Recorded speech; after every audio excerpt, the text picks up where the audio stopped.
Hello everyone, this is Colossus and I'm back with another Go video, and today I want to talk a little bit about some middle game stuff. So for starters, before we get to that, I wanted to mention this. If your opponent plays here, so I mentioned before in some previous videos about if your opponent played here, but I didn't mention if your opponent played here. For this one, instead of doing like the trick of going down here and stuff, I just decided to go ahead and go with the extension as per usual, instead of trying to do the fancy thing down here. I did mention that this is possible on the other one, but because it's one stone closer, 4 would be at 7, and I think that's just not as effective. So at that point, why even bother? Just go here. And it was simple and effective. Oh, I should mention that I am black, and I was testing out the opening. I had a volunteer 10Q who let me play him and was able to test out some stuff. I'm not going to do a full game review, just some tips and tricks that I noticed from the game.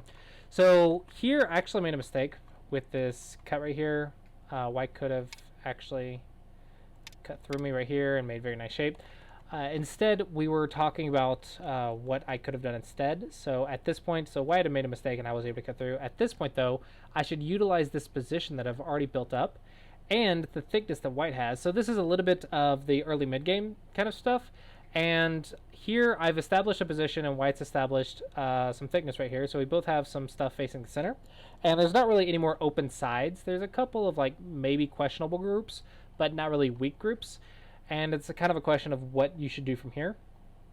And I wanted to break his position a little bit more. That's why I went here, but that was a mistake, clearly. However, in this position, the ideal was black has the bigger area than white, so black should focus on his and develop his. So one thing I could consider, a very easy and simple one, is defend my group while going up top, like so, and kind of sealing the top, giving me some base and getting and supporting my group. But an even more powerful strategy is actually to reduce white's influence while also building my own.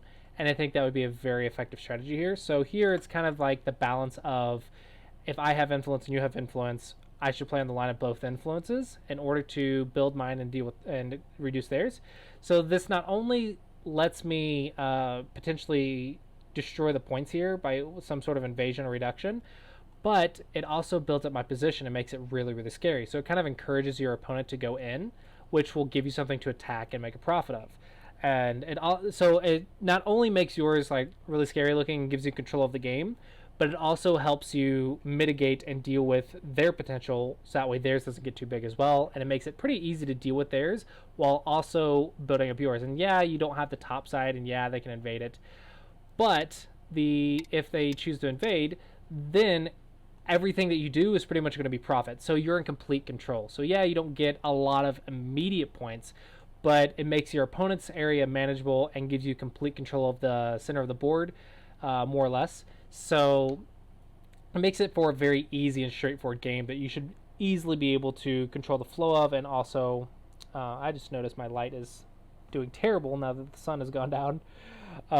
You should also have good control of the game and control the area and be able to make a profit pretty easily and just pretty much take a lead and run with it.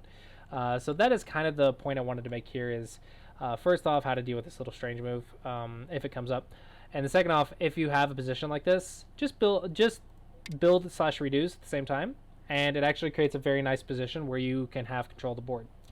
But yeah, that's kind of the idea I wanted to share with this video, and it's kind of the idea I wanted to share from this game that I tried. Thank you to the volunteer who was able to give us this example. But yeah, hopefully you guys found this helpful. And as always, guys, thanks for watching. I hope you guys enjoyed, and I look forward to seeing you guys next time.